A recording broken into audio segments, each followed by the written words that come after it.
Estamos aqui para mais um Rosilma Roldan e os Jovens Pensadores.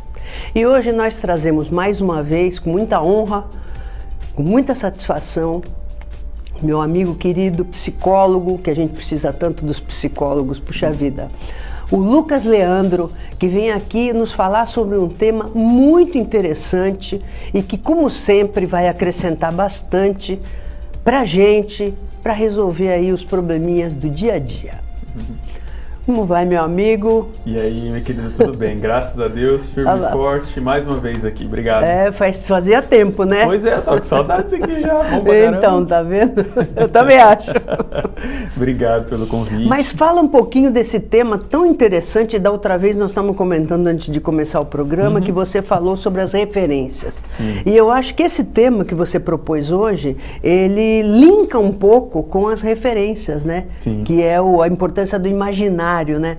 Como é que o imaginário consegue ajudar a gente no dia a dia? Maravilha, maravilha. Então vamos lá, é o seguinte. Eu vou começar já com um exercício imaginativo, hein? Para o pessoal de casa quiser assistir e pensar sobre isso. É o seguinte. Imagina um bebê, né? O bebê, quando ele só faz chorar, ele passa um tipo de comunicação, de informação para a família. Ah, ele tá chorando, né? Mas ninguém sabe direito o que ele tem ali. Com o tempo, ele vai modificando o choro, o gemidinho dele, e aí ele chega no ápice da vida humana ali do bebê, por assim dizer, que é quando ele começa a conseguir apontar e brevemente comunicar, falar pouquíssimas palavras. Ele está criando linguagem, e aquela linguagem apura a quantidade de ações que ele pode ter no mundo e de resposta que ele pode ter no mundo, não é assim? Então eu quero que todo mundo pense, pô, se um bebê é assim, como é que é isso na vida adulta? Ora, na vida adulta, eu preciso expandir a minha capacidade de linguagem também para que eu tenha mais meios de ação. Então, a importância do imaginário, que eu já posso dizer de abertura aqui pra gente, para a saúde mental, é isso.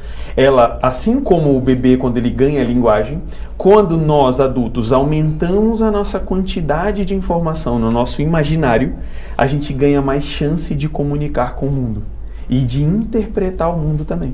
Então você vê aquelas pessoas que têm dificuldade, poxa, eu não consigo entender as coisas que tem no mundo. Olha, o que você colocou na cabeça até agora?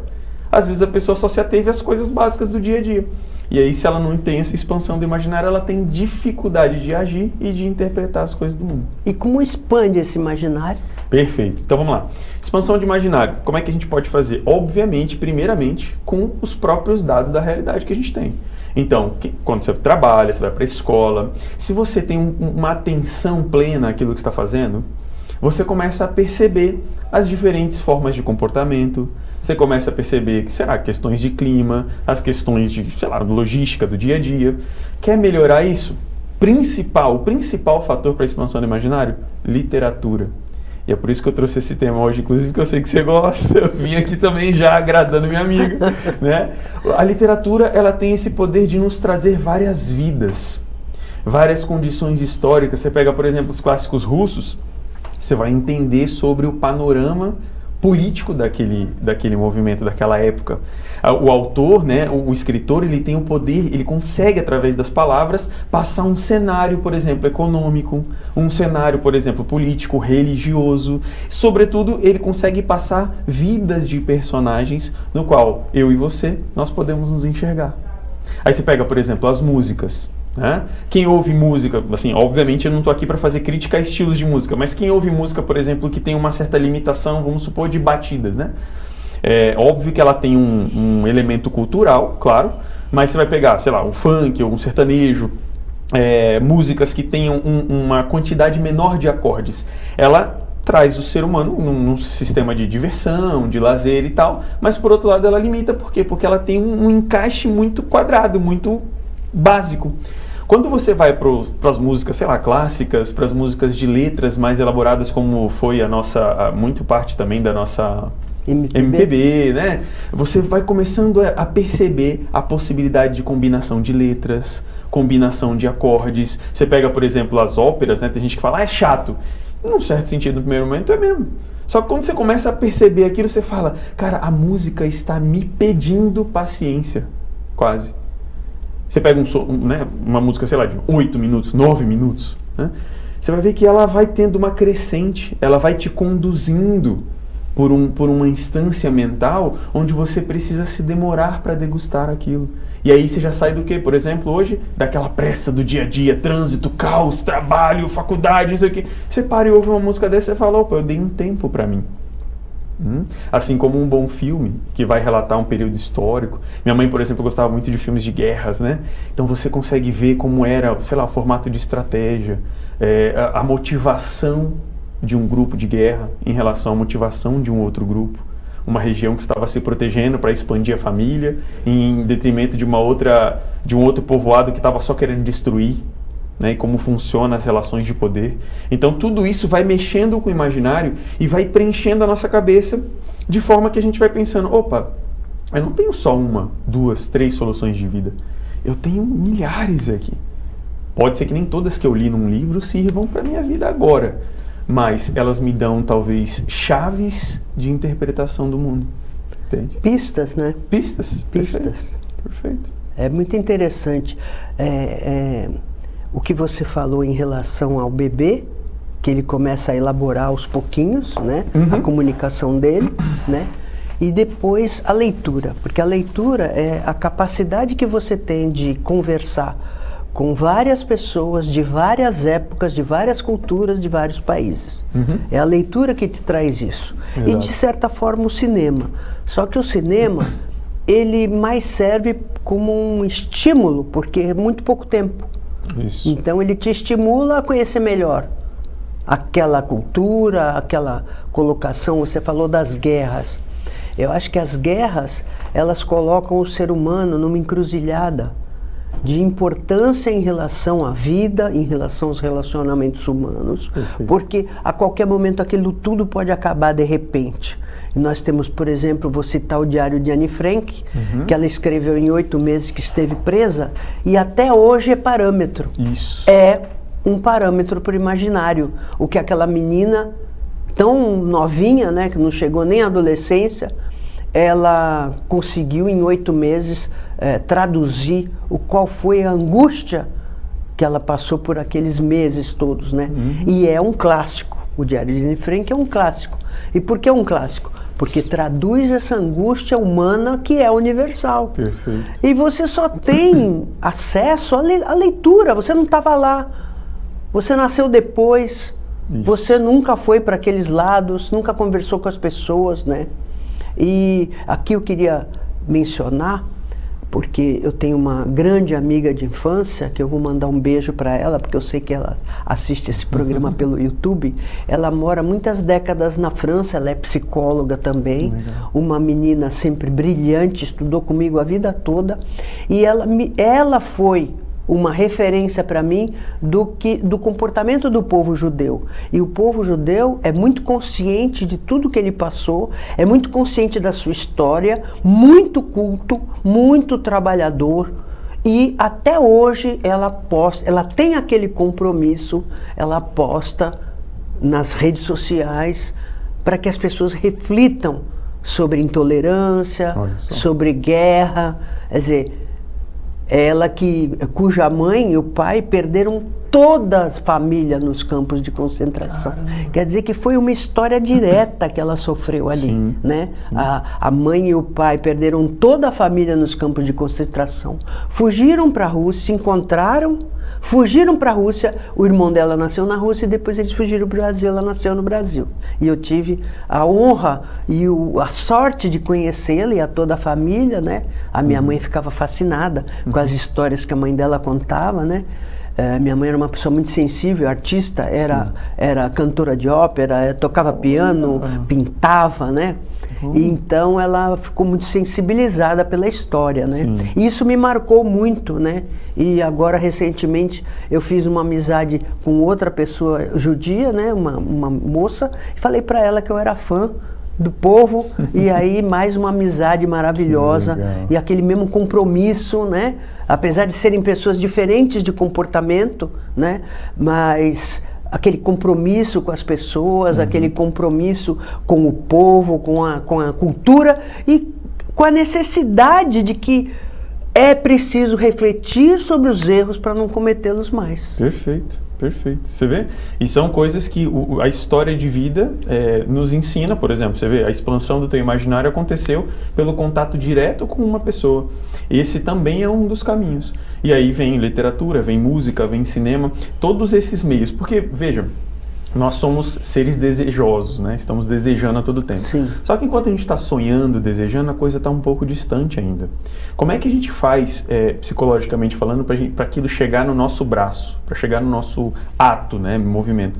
Aquilo, de alguma forma, ela precisa sair da cabeça só do mundo dos sonhos.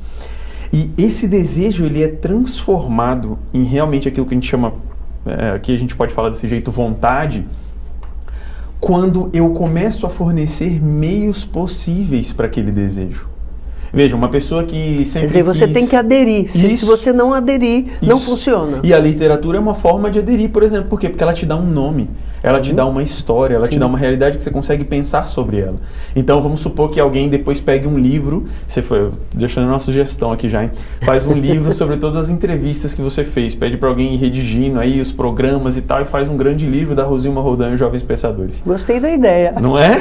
Daqui a alguns bons anos, alguém pega esse livro e lê, e essa pessoa sempre teve vontade de ter um programa, né? Um jovenzinho da geração futura lá vem, ele vai perceber através das tuas falas, das nossas falas, um meio concreto de ação. Ele vai falar, cara, tinha alguém em Santos, num prédio ali do Valongo, que fazia de verdade isso, sabe? E que chamava pessoas e que fazia amizade e que conectava, e que tinha uma caneca, uma mesa. Ele vai conseguir quase que tocar nisso através desses pensamentos e vai deixar de ser só aquele desejo e vai ver que tem meios reais para fazer. E aí essa é um tipo de motivação, se a gente também pudesse chamar dessa forma, que dá força para o braço. Entende? Então, para os meus pacientes, por exemplo, tem uma coisa que eu costumo trabalhar que a gente chama de biblioterapia, né? Então, a gente pega um livro e nós vamos lendo juntos trechos e colocando aquilo como modos de pensamentos e pequenas ações para a semana dele, antes da próxima sessão. E funciona demais, demais. Nós vamos fazer um rápido intervalo, voltamos já já com essas pérolas maravilhosas que o Lucas sempre compartilha conosco.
Pensando na facilidade e maior conforto para você, o aplicativo da TV Com oferece nossa programação ao vivo 24 horas e interação com nossas redes sociais. O app TV Com Play já está disponível no Play Store para sistema Android e no App Store para sistema iOS.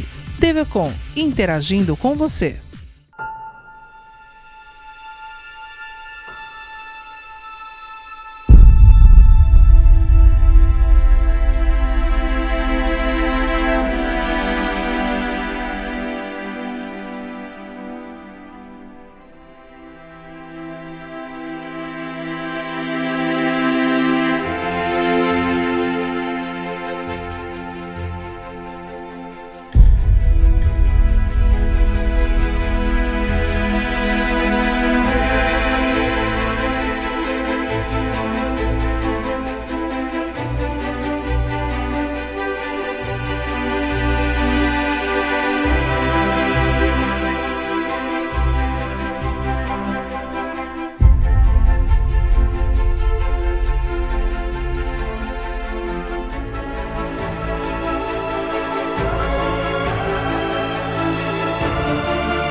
Voltamos e com a palavra o meu querido psicólogo, amigo Lucas Leandro.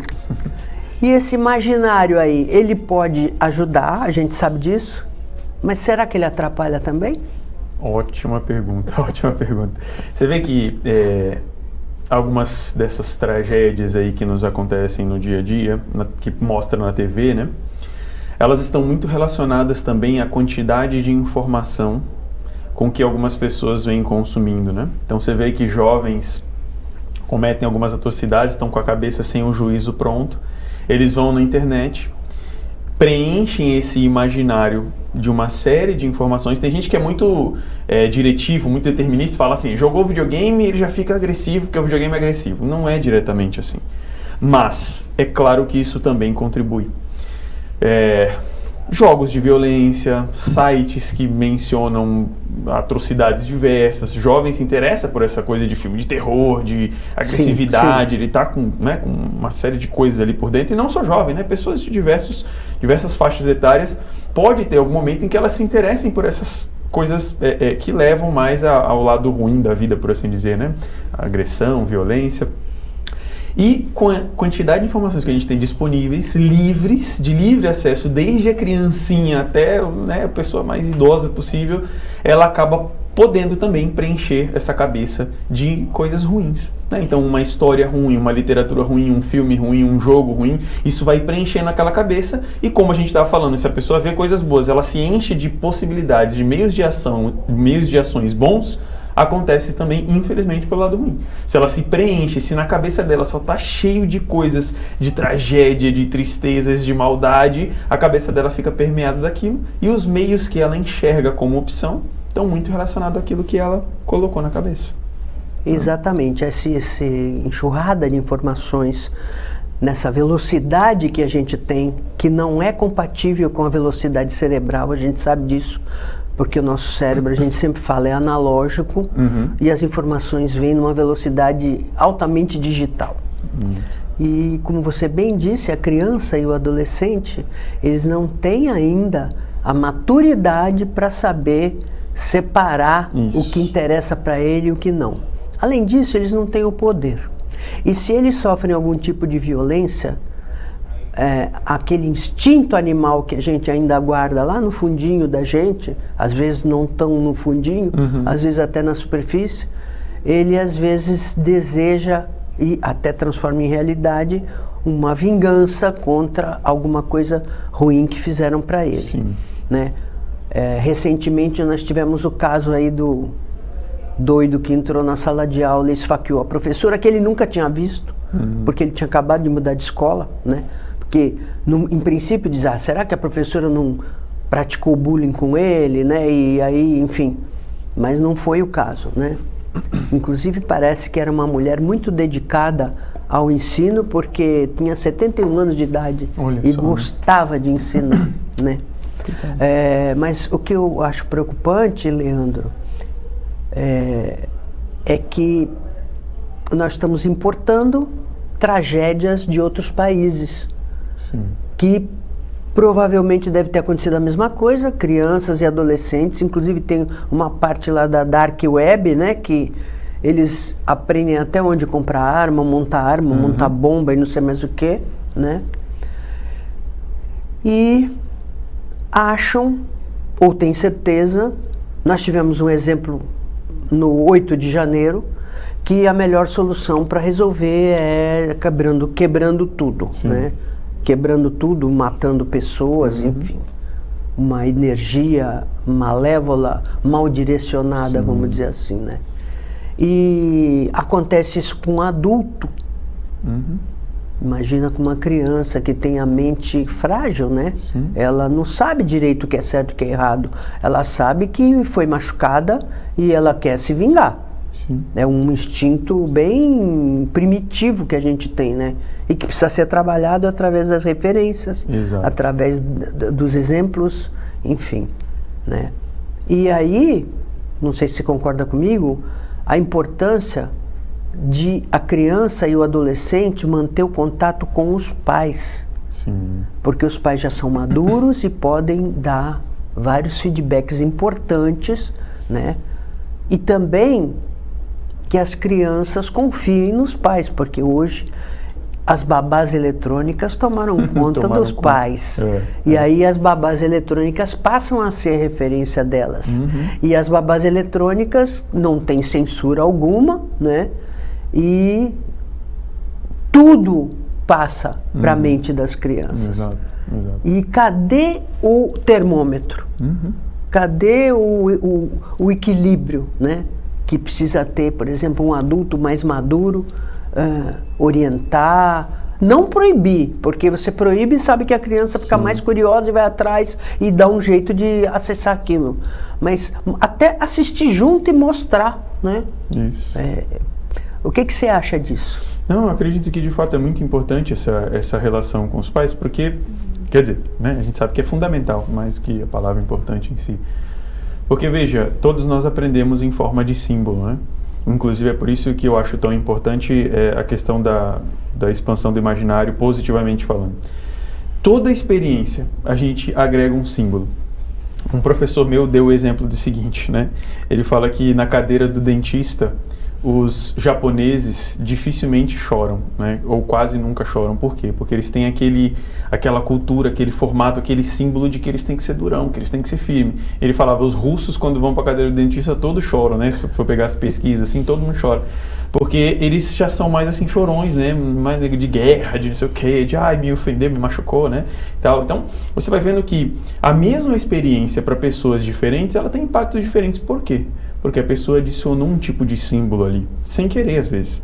Então, os pais, eles já são esse primeiro símbolo de presença, de, às vezes, acolhida, conforto, autoridade, né? E se não for, né? Os pais, eles também não têm muita experiência. Aí eles podem buscar esse tipo de recurso. Um programa de TV como esse, a própria literatura direta, porque ali eles vão começar a conseguir levantar esses símbolos, essas palavras que vão ser grudadas ali na cabeça dessas crianças, no coração dessas crianças, por assim dizer, desses adolescentes, né?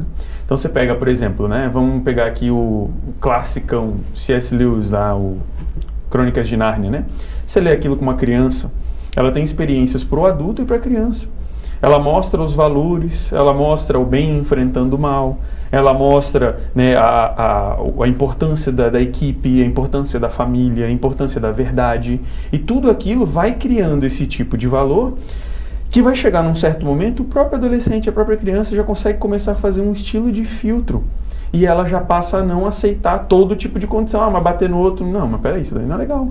Porque o outro não me fez mal algum, a professora não tem nada a ver com isso, eu cheguei aqui na escola agora, né? Ele conseguiria ter um filtro, é claro, a gente não está pormenorizando a discussão porque a gente não sabe a fundo o caso, mas no geral, a importância do imaginário poderia auxiliar dessa forma, trazer valores meditativos, referenciais, que ofertassem outras formas de ação para esse adolescente, ou para uma criança, ou até para nós adultos, entendeu? Então, assim, os pais, só como presença direta, eles já são todos esses símbolos de autoridade, de atenção, de carinho, de proteção, de indicar direção.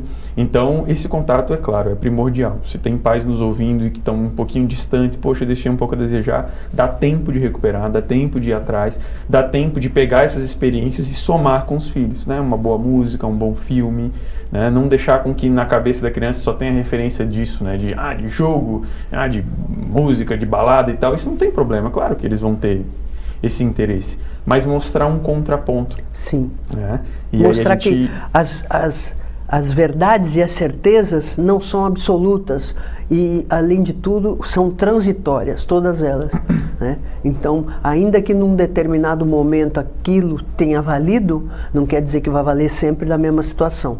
Sim, em relação ao que eles estão buscando sim, agora.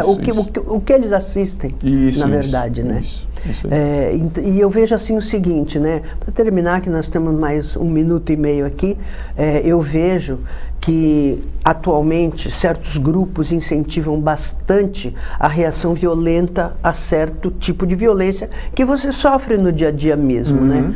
E eu vejo isso com muita preocupação, principalmente para as crianças e adolescentes que têm pais que incentivam esse tipo de comportamento, principalmente os pais de menino que acham que o homem tem que reagir violentamente, porque ele está criando, no meu entendimento, um homem que vai enfrentar muitos problemas, inclusive problemas de violência doméstica. Sim. Né?